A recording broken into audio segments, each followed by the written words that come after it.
ímpeto de ódio, saiu batendo a porta de casa. Maria Angélica ficou ali de pé, doeu-lhe o corpo todo, mas foi devagar sentar-se no sofá da sala. Parecia uma ferida de guerra, mas não havia cruz vermelha que a socorresse. Estava quieta, muda, sem palavra nenhuma a dizer.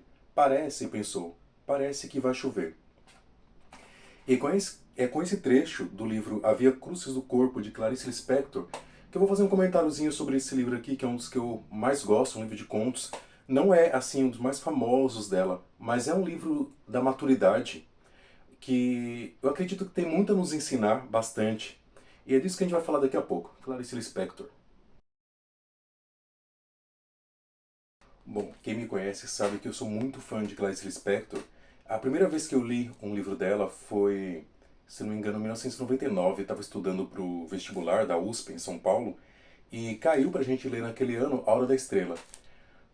Eu já tinha costume de ler, mas aquilo lá soou de uma novidade, de uma coisa tão diferente que eu não consegui parar de ler os livros dela até hoje. Sempre me dizem alguma coisa.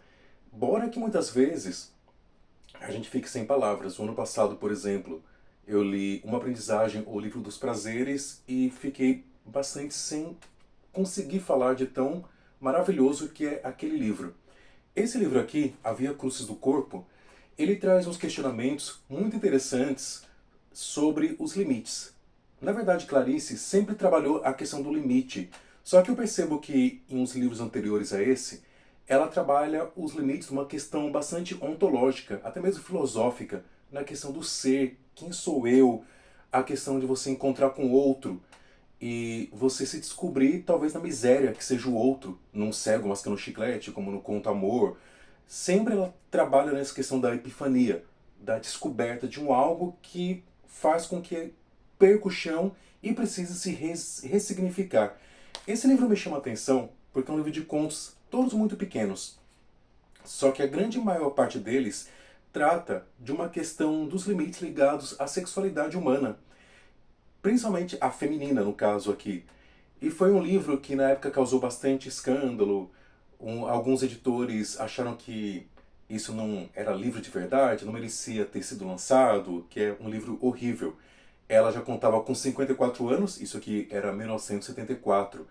E até então ela não conseguia viver da própria venda dos seus livros. Tinha acabado de perder um trabalho no Jornal do Brasil também, então ela estava mais ou menos que um momento de crise. 54 anos, já percebendo que se avizinha a terceira idade, que a gente conta a partir dos 60. Então, a impressão que dá é que é um momento de reflexão. Reflexão muito grande. E eu acredito que essa questão da reflexão sexual é importante, e nessa época era muito mais importante ainda, por se tratar de uma mulher. Falar de temas como a homossexualidade feminina, a bigamia, e coisas que pra gente pareceriam absurdas, como uma mulher perder a sua virgindade com um extraterrestre, e por aí vai. Só que esse livro trabalha essa questão da interdição. Todos nós temos esses desejos, essas coisas que o Freud chama do id, que está se passando aqui. Só que esse superego que vem na nossa cabeça, esse repressor, de onde ele vem? Tem um conto aqui que eu acho que é muito, mas muito bom, que se chama, deixa eu só achar aqui, Ruído de Passos. Ruído de Passos é de uma senhora chamada Cândida Raposo, que foi ao médico porque ela tinha vertigem de viver. Ela, com 80 anos, ainda sentia desejo sexual. E assim, ela vai ao médico achando que na idade dela isso era uma sem vergonhice e tal. E aí o médico diz pra ela que não tem o que fazer. Ela tinha que se usar, pelo menos. E quando ela se usa em casa, ela, assim, vontade de chorar, sentir vergonha, mas é algo que está na própria mente. E o superego aparece aqui nas duas últimas frases. Pareceu-lhe ouvir ruído de passos, os passos de seu marido Antenor Raposo. Então, assim, mesmo tendo um homem, parece que o homem é esse interdito para que ela mesma tenha a sua sexualidade bem vivida e bem resolvida. E mais numa idade como essa, 80 anos, parece que já acabou. Um outro conto que eu gosto muito é o último conto aqui, que se chama Mas Vai Chover, que foi que eu li aqui na introdução, que Maria Angélica, com 60 anos, você percebe que as personagens, em boa parte, têm essa idade, mais ou menos, que era a idade que se avizinhava para a própria Clarice. E se apaixonou por um atendente de farmácia, Alexandre.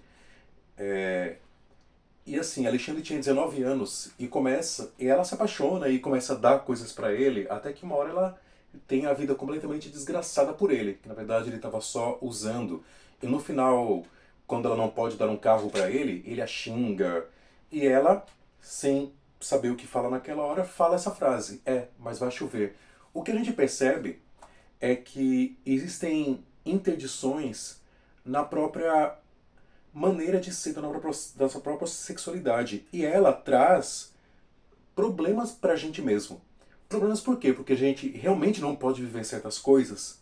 Outras por quê? Porque talvez um cônjuge, alguma coisa desse tipo, não entenda, não tenha todo esse entendimento, ou nós mesmos, as nossas próprias interdições que nós temos com algo tão natural que é a sexualidade. E ela mostra isso na impossibilidade já na idade que as pessoas acham que não tem o que fazer, que não tem para onde ir e que as pessoas não se permitem.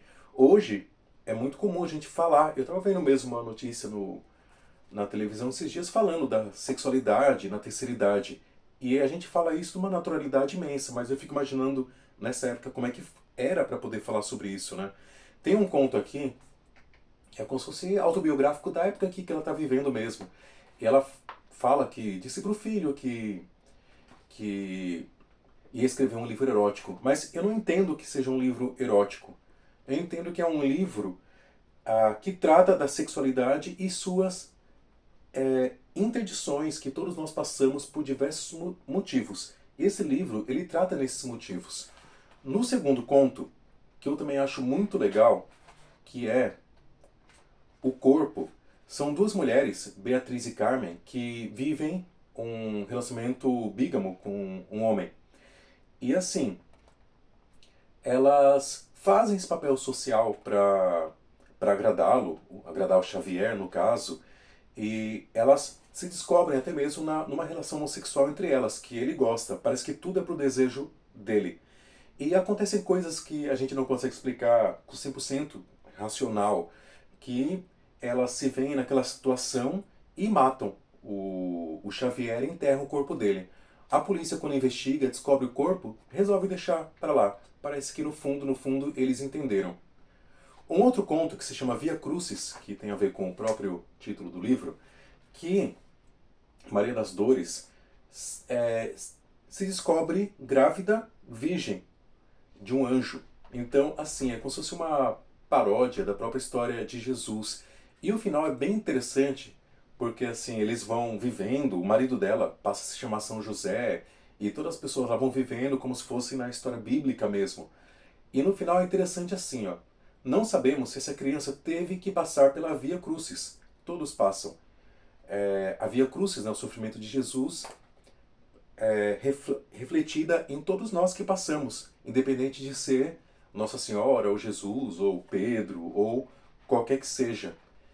Então, assim, não vou falar de todos os contos, porque nem são muitos aqui, mas para que você mesmo se descubra lendo. Tem alguns contos aqui que ela utiliza uma técnica de ir jogando frases, e que o conto acaba parecendo um pouco até sem sentido, mas a gente tem que ler e encarar também esses contos que são um pouquinho mais complicados. Mas os outros são bem legais, não é um livro difícil. Só um outro aqui que se chama Ele Me Bebeu, que ela disputa o amor com o maquiador dela, que é o Sejoca, que acaba conquistando. E esse Sejoca, depois que passa a se relacionar com esse cara, ele maquia a mulher, só que ela não consegue ver o próprio rosto dela no espelho. Então parece que ele a bebeu nessa relação. Então, é um livro muito legal, não é dos mais conhecidos, mas eu indico muito para que as pessoas tenham contato com Clarice, porque eu acredito que esse livro traz muitas reflexões para nós que já passamos dos 40, por exemplo, nessa questão da sexualidade mesmo, e da própria, não só isso, mas quando a gente para pra pensar, até o mercado de trabalho, que não parece não dar trabalho, né? Parece que a pessoa que passou dos 40 já não serve mais para trabalhar, não tá mais tão jovem. Mas assim, é um livro que trata dessas questões e numa época em que era bem difícil você tratar disso, né? Então, é um livro que vale a pena a leitura, que é um dos meus preferidos, disparados. Ela tem livros mais famosos de contos, como Laços de Família, Felicidade Clandestina, mas esse aqui pra mim é um dos pontos altos na literatura dela. O outro que vem depois, que é Onde Você Estava, se não me engano, esse título, tem umas temáticas bem parecidas também, que é o último conto de poemas que ela lançou em vida. Não, em vida não, que já saiu quando ela já tinha falecido, se eu não me engano. Que o último livro que ela lançou em vida de verdade foi A Hora da Estrela, que depois saiu Um Sopro de Vida. Então é isso por hoje. Foi um comentáriozinho sobre Clarice, uma das minhas escritoras preferidas, disparado. Quem me conhece sabe que eu falo muito dela, indico muito para as pessoas, amigos, para que leiam, porque é um tapa na nossa cara que a gente pode enxergar os nossos limites. E quando a gente enxerga o limite, a abertura do que nós somos, as imensas possibilidades que talvez nós tenhamos que a gente não percebe, parece que o limite não é somente o limite até onde nós podemos chegar. Parece que quando a gente enxerga aquele limite, existe um desvio, existe um outro lugar para onde a gente possa ir também. Ou nós ficamos paralisados, como a personagem de A Paixão Segundo GH, quando vê aquela barata destroçada, né? Que ela não aguenta ver aquilo lá e acaba tendo que comer a própria barata. Será que a gente também não tem que comer certas baratas também na nossa vida, né? Então é isso por hoje. Uma boa indicação aí pra vocês, ok? É isso por hoje.